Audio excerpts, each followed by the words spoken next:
Hola, ¿qué tal mis queridos amigos? ¿Cómo estáis? Espero que vaya muy bien por ahí. Fijaos lo que tengo aquí, ya tenía yo ganas, ya hacía tiempo que tenía ganas de meterle mano a un coche como es el Volvo X30, que por cierto es un vehículo que ha sido premiado tanto en CarWow España como en CarWow Inglaterra como uno de los coches del año y concretamente de los coches eléctricos del año 2023. Y ahora ya lo puedes comprar en España y aquí lo tienes, este vehículo de carrocería tipo SUV, ahí lo ves, que tiene aproximadamente 4,23 metros de longitud, estamos hablando de un SUV del segmento B, pequeño, y que estamos probando actualmente, te lo estoy contando y te lo voy a contar en tiempo real, porque bueno, hay muchísimas cosas interesantes que contar de este coche. Hemos hablado en el plano teórico en el canal sobre la nueva Volvo y cómo nos iba a vender coches eléctricos bastante radicales en lo que se refiere al concepto y a su coste, y la verdad es que me está sorprendiendo y me está sorprendiendo para bien la mayor parte de las cosas que estoy viendo y viviendo con el coche que vamos a repasar en este vídeo. ¿Estás pensando en comprar un automóvil nuevo? Pues entra en carwow.es y ahorra más de 4.000 euros de media. Entras, configuras uno o varios modelos y ya está, vas a empezar a recibir ofertas gratis y de concesionarios directamente en el dispositivo que elijas. Pero ojo, tranquilo, no te va a molestar nadie, solamente contactarán contigo cuando tú tomes la decisión. ¿Tienes dudas entre varios modelos? Es normal. Entras en carwow.es y miras las reviews, probamos todos los coches y cómo se actualizan y te lo contamos de la manera más detallada y honesta posible. Infórmate, elige y ahorra con carwow.es. Es tan cómodo como ponerse el cinturón en este coche. Y ahora a seguir disfrutando del vídeo. Venga, vámonos. Por cierto, un primer detalle, al margen de las llantas aerodinámicas, el tamaño del neumático en un coche de 4,2 metros, 245 de anchura, con una llanta de 19 que tiene esta versión, que es la más alta de gama. Hay 3 niveles de equipamiento según versiones, y esta es la que viene más equipada, por lo tanto te voy a enseñar todo lo que lleva el vehículo. Me voy a dar la vuelta por aquí. Como veis, una parrilla que está absolutamente integrada en la carrocería, solamente tenemos en esta parte esta línea, y un pequeño spoiler por debajo pintado de negro, bueno, que le da esta característica imagen que estás viendo. Y lo que me está sorprendiendo el coche es que, sinceramente, la percepción que yo tenía del X30 es que me iba a encontrar con algo mucho más low cost. Me vais a permitir que no sea académico aquí a la hora de moverme por esta zona con la rueda del revés, pero es para que no aparezcan otros coches que están aquí aparcados por el campo.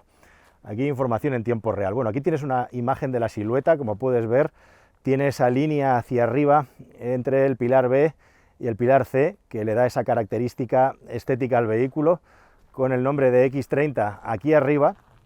Y lo que ha hecho Volvo con este coche es plantear un vehículo de tamaño pequeño, que no tenía la marca actualmente en su catálogo, con unas características bastante llamativas, porque hay 2 niveles de batería que te voy a dar, aunque la marca comunica la batería bruta, la batería neta son 49 kWh de batería o 64 kWh de batería netos. 52, 53 y 69 declarados oficiales, que son los brutos, con 4,23 metros y un maletero de 318 litros que ahora mismo te voy a enseñar.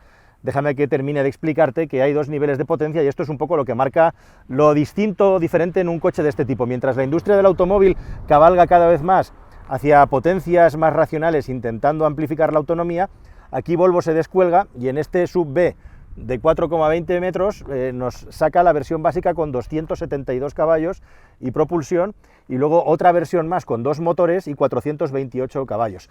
No es que sea un coche ligero, estamos hablando de aproximadamente entre 1.600 y 1.900 kilos según la versión y el tamaño de la batería, pero con esos motores eléctricos y con la respuesta tan inmediata que Volvo le da a sus coches, la verdad es que es un pequeño misil para lo que uno se puede imaginar que debería de ser un coche como este.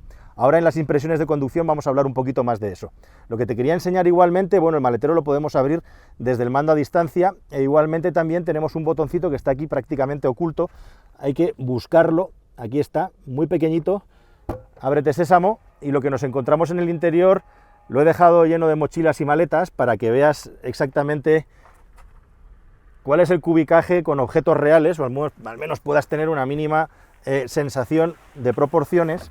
Son 318 litros, según la marca, y tiene un doble fondo que voy a levantarte de una manera completamente limpia, ahí lo ves, para guardar este pequeño cargador, que en este caso es un tipo 2, E igualmente también tenemos un pequeño hueco para dejar cables en el frontal del maletero. Ahora te lo enseño, que bueno, puede ser un desahogo que está bien, ese mini Frank que tiene el vehículo para meter el cable. De hecho, bueno, si te parece, ya que tengo aquí ayuda de mi compañero Luis, de Autonoción, vamos a irnos hacia adelante. Voy a intentar colocar, a ver, vamos a hacer aquí en tiempo real el ejercicio de intentar colocar los cables, que por cierto, la apertura del capó del coche no tiene ningún tipo de varilla. Aquí dos amortiguadores, muy bien, y aquí veis que tenemos una cajita que podemos levantar y que desgraciadamente no tiene ningún tipo de sujeción, y este es el espacio que queda para colocar los cables, un espacio bastante justito. Muchas gracias por sujetármela. Bueno, con un poquito de maña, yo ahora tengo las manos ocupadas, pero con un poquito de maña y enrollándolo adecuadamente, seríamos capaces, yo creo, de dejarlo aquí dentro, aunque no sin dificultad, ¿eh? Esta operación me parece que no va a ser fácil. Bueno, en definitiva, lo estamos haciendo en tiempo real. Aquí tienes el hueco, mira qué dibujitos más bonitos, eso sí, tienes un coche, nubecitas, un reno, idílico. Aquí tenemos el acceso al líquido de frenos y al líquido de limpia parabrisas. Y como podéis ver, bueno, aquí está el líquido de limpia parabrisas, esto es refrigerante para la batería y el DOT 4 para los frenos. Y como podéis ver, Volvo ha decidido tapar completamente con un plástico el acceso a los componentes, en este caso eléctricos, electrónicos y mecánicos del coche. Bueno, una de las cosas que estábamos comentando y que nos ha llamado mucho la atención, por cierto, aquí puedes ver que no hay ningún tipo de aislamiento en el capó, y la verdad es que no le hace falta porque está muy bien aislado. Y una de las cosas que nos ha llamado la atención para bien, probablemente hay dos cosas muy positivas en este coche, es que, como te he dicho al principio del vídeo, para mí la terminación del vehículo me esperaba algo peor, sinceramente, a tenor de todo lo que había visto y leído. Es un coche que tiene un acabado bastante decente en el interior, con muchas soluciones de diseño que los más puristas o snobs dirían minimalistas y otros dirían low cost, pero lo cierto es que se ha buscado reducir al máximo los elementos, los botones, para reducir al máximo igualmente también el coste del vehículo. Y bueno, han conseguido crear algo que yo creo que está bastante bien desde el punto de vista de la funcionalidad, como te voy a poder enseñar a continuación. Comenzando por este detalle, esta filigrana de la puerta, con un reposabrazos flotante, en el que cabe perfectamente tu brazo, y por cierto un tirador muy llamativo, con un aspecto cromado, que por cierto es algo que está desapareciendo de la industria del automóvil. Plásticos duros, salvo en el mullido y en la telita de aquí, y como puedes ver, aquí falta algo, ¿no? Efectivamente, lo que falta es el mando del elevalunas, que Volvo ha decidido colocar en el interior. Tanto los elevalunas delanteros como traseros van con este botoncito para reducir costes. Ya ves, bueno, es una de las cosas que podrían ser más criticables del coche, y es el hecho de que para abrir los elevalunas traseros tengamos que pulsar un botón, algo que tampoco vamos a hacer tantas veces. Bueno, aquí nos han dejado dos botellas de agua de cortesía, las voy a sacar simplemente para que veas el espacio. Ahí está, los cup holders que dirían los anglosajones, e igualmente también es un coche que tiene una zona de carga para el teléfono móvil inalámbrico. Como podéis ver, solo el de la izquierda, el de la derecha no. Estamos hablando del nivel de acabado más alto. Aquí tenemos este módulo flotante, muchas cosas flotantes, y una cosa llamativa igualmente es que no tenemos acceso a la guantera. Vamos, que no hay guantera directamente ahí, donde te estoy señalando ahora mismo. Lo que tenemos es este espacio aquí debajo, en este cajoncito. Es un espacio bastante grande a lo largo, pero no así a lo alto. Ahí podemos colocar papeles, podemos colocar objetos, e igualmente también tenemos, como puedes ver ahí al fondo, las dos tomas USB-C pequeñitas para poder enchufar, conectar cualquier aparato por cable, además de la carga inalámbrica que te estoy mostrando en este lugar. Una pantalla, como puedes ver, en posición vertical, en la que se manejan absolutamente todos los elementos del vehículo, incluido también el velocímetro y la información de conducción, autonomía, etcétera. Climatizador embarcado, integrado. Esto probablemente es lo que más debate y polémica genera en este coche. El hecho de que absolutamente todo esté integrado en esta pantalla, todo se tenga que manejar desde aquí y que no haya un solo botón, salvo para algunas funciones, como te he comentado, de los elevalunas, e igualmente también el acceso al warning lo tenemos en la parte superior, así como la llamada de emergencia y lógicamente la iluminación de cortesía. Tenemos también, y es bastante llamativo porque está cortado en vertical, las salidas de aireación. Por cierto, la climatización funciona muy bien. Estamos en un día muy caluroso aquí en España. Y lo que tenemos al final es un volante que han achatado arriba y abajo. Es un volante que pues no será para todos los gustos, hay que adaptarse a él. Aquí lo tienes en todo su esplendor, con unos mandos, por supuesto, táctiles. Esto es para los sistemas de asistencia a la conducción, esto es para el audio y el multimedia. Y más minimalismo, la palanca de cambios está colocada aquí en el lado derecho, como puedes ver. Una palanca de cambios muy fácil y muy cómoda de utilizar. Y lo que tenemos en el lado izquierdo es directamente la integración del intermitente, las luces y el limpiaparabrisas, todo en un único mando, de tal manera que en dos mandos tenemos absolutamente todo lo que necesitamos para conducir este coche. ¿Te acuerdas de los Renault que tienen 3 palancas colocadas aquí? Pues aquí han dejado una. Como puedes ver, no hay nada de instrumentación y este pequeño módulo que hay aquí, este mini display, simplemente sirve para lanzarte las alertas, las alarmas y nada más. Una de las cosas que más llama la atención de este coche es precisamente el espacio interior. Pero antes de hablar de eso, la sensación de espacio en el interior, te tengo que enseñar y explicar que parte de esa sensación viene sin duda por el hecho de contar con este gigantesco techo de cristal que recorre toda la carrocería del coche por arriba y que hace que la luminosidad en su interior sea buenísima y que tengamos una sensación muy agradable a la hora de convivir con él. Y luego dos detallitos más que hacen que este vehículo sea como muy Polestar. Uno de ellos, sin duda, es el diseño de los retrovisores sin marco, aprovechando toda la superficie del diseño para que sea cristal, lo cual es muy bueno para tener el máximo de visibilidad y muy malo porque no está protegido y si alguien le da un golpe pues te lo rompe rápidamente. Y otra cosa que me ha llamado la atención para bien es precisamente que cosas como el sonido a la hora de cerrar las puertas, el tacto que transmite el coche en general, me callo, unos tiradores como Dios manda, sin experimentos,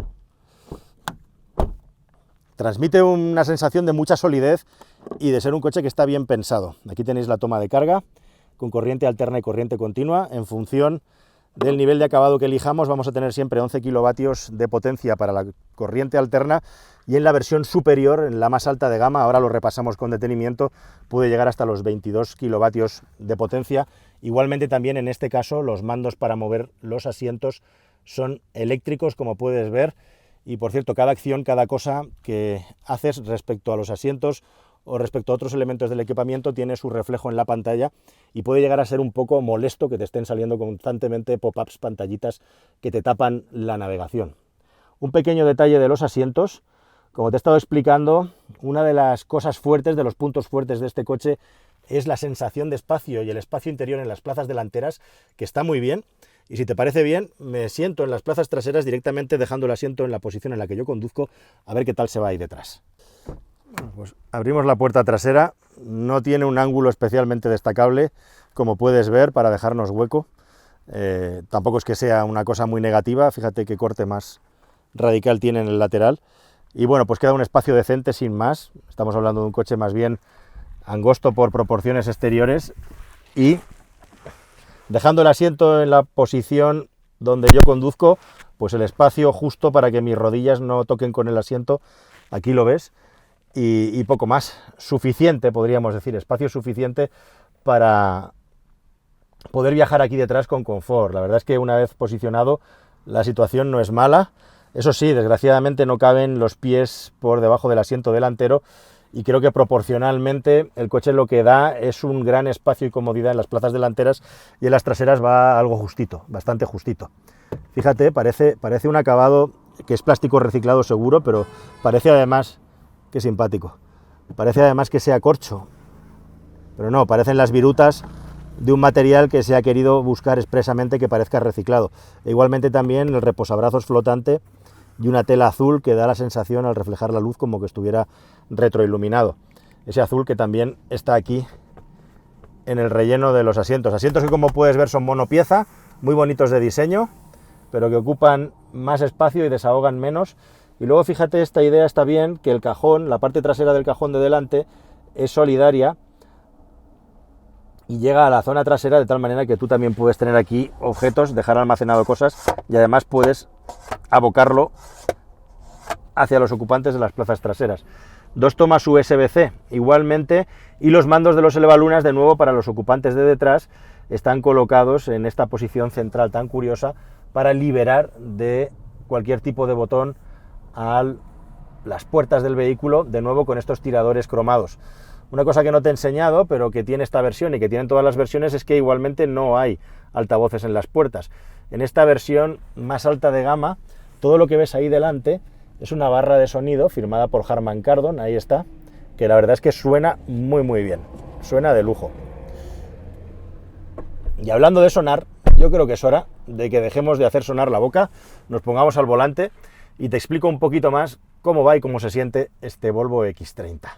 Este es uno de esos coches eléctricos en los que no sabes muy bien cuando entras y sales, si está apagado, si está encendido. Llegas con la llave, no hay botón de arranque, no hace falta.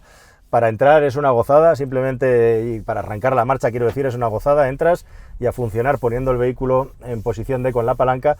Para salir todo se queda encendido, incluida la climatización, que he quitado ahora, por cierto, para que no hiciera mucho ruido cuando estábamos probándolo. Vamos a poner un poquito de aire para que no nos quedemos aquí asados completamente, que hace bastante calor. Y ya ves, tengo que estar manejando la pantalla.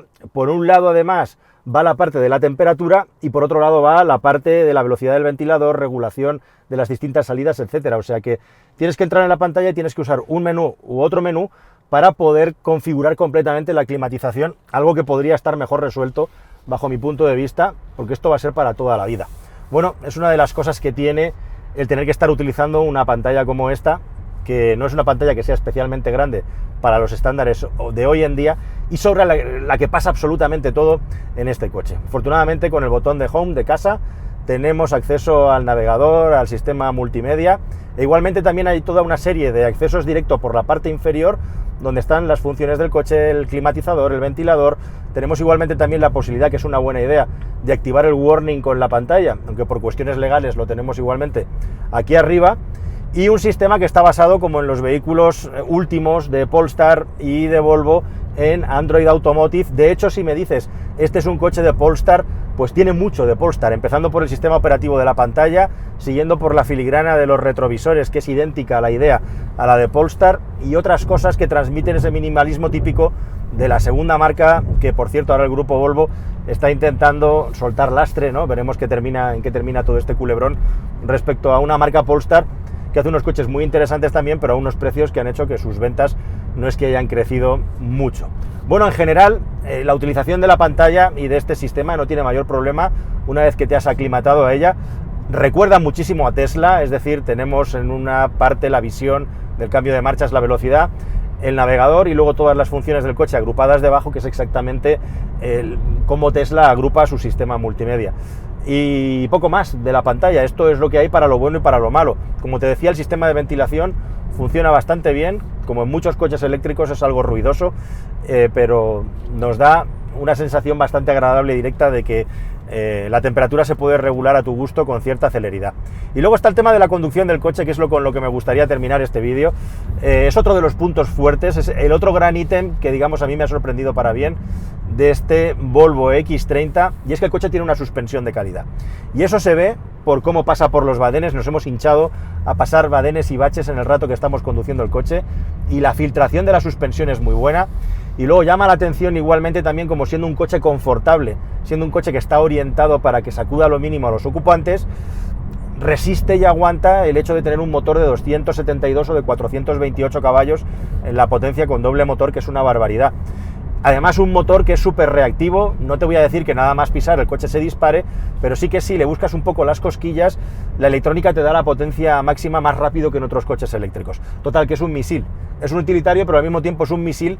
Siempre lo de misil en términos de lo que estamos pensando para un coche de este tamaño con esta carrocería, ¿no?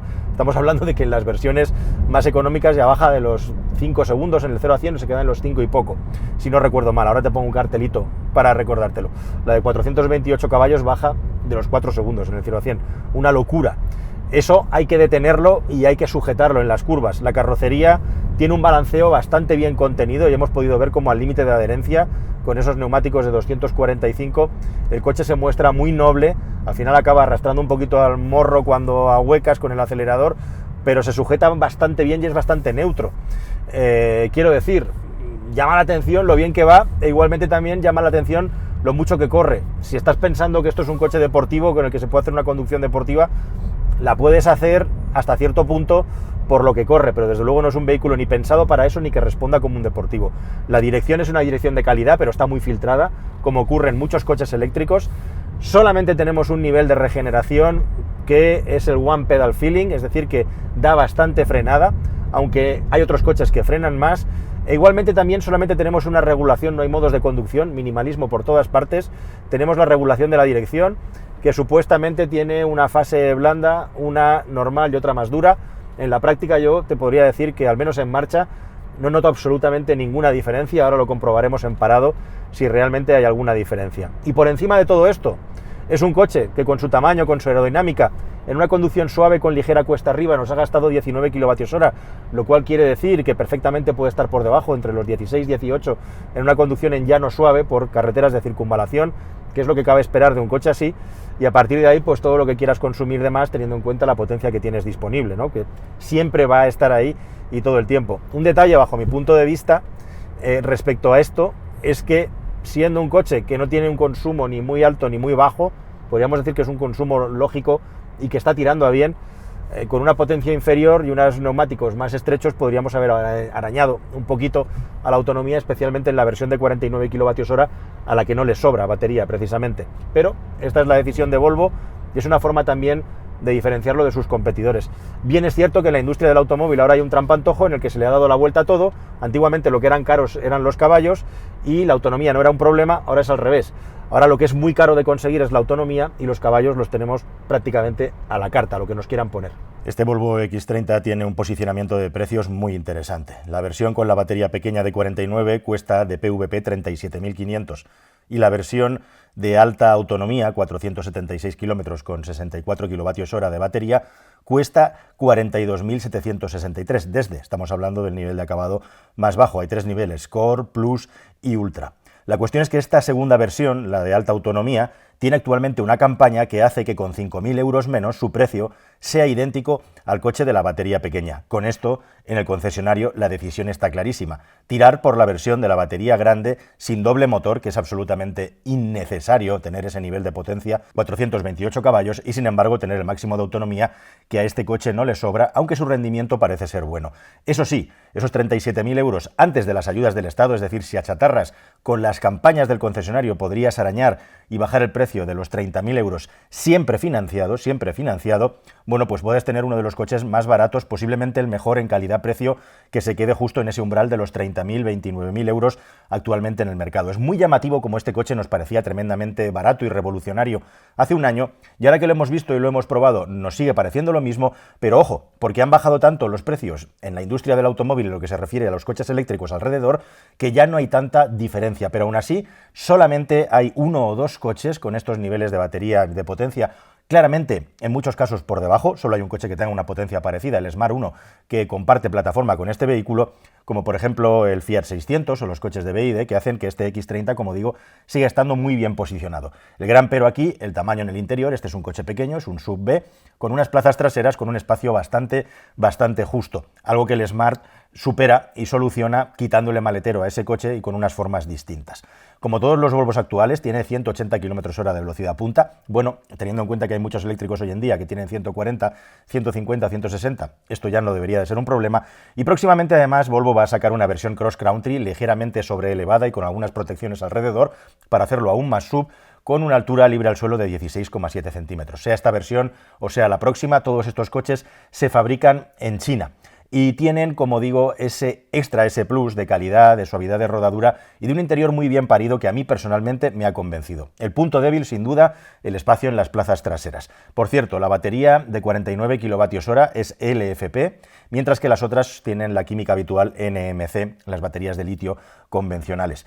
Es un plus o un contra según se vea, porque las LFP son más baratas, tienen más duración teóricamente, resisten mejor las cargas y descargas, pero son más lentas de cargar y descargar, y el coche también es un poquito más lento, más perezoso, algo que es imposible prácticamente de notar teniendo en cuenta las potencias que tiene el Volvo. Eso sí, el consumo también es un poco menos eficiente.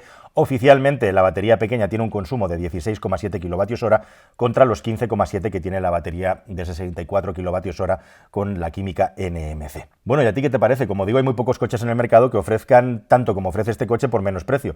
El Fiat 600 con la batería pequeña y el MG ZS serían los únicos coches, y son coches claramente peor hechos y con una potencia muy inferior. El asunto aquí es que hay coches que pagando un poco más te dan mucho más espacio, como el Renault Scenic o como el Tesla Model Y. Así que todo va a depender de tus necesidades de tamaño y de la utilización del vehículo. Este, desde luego, es un coche eminentemente urbano que también puede salir a la carretera sin ningún tipo de problema. Nada más, lo dicho, leo vuestras apreciaciones en los comentarios y nos vemos en un próximo vídeo que espero que sea más y mejor. Hasta el siguiente, adiós.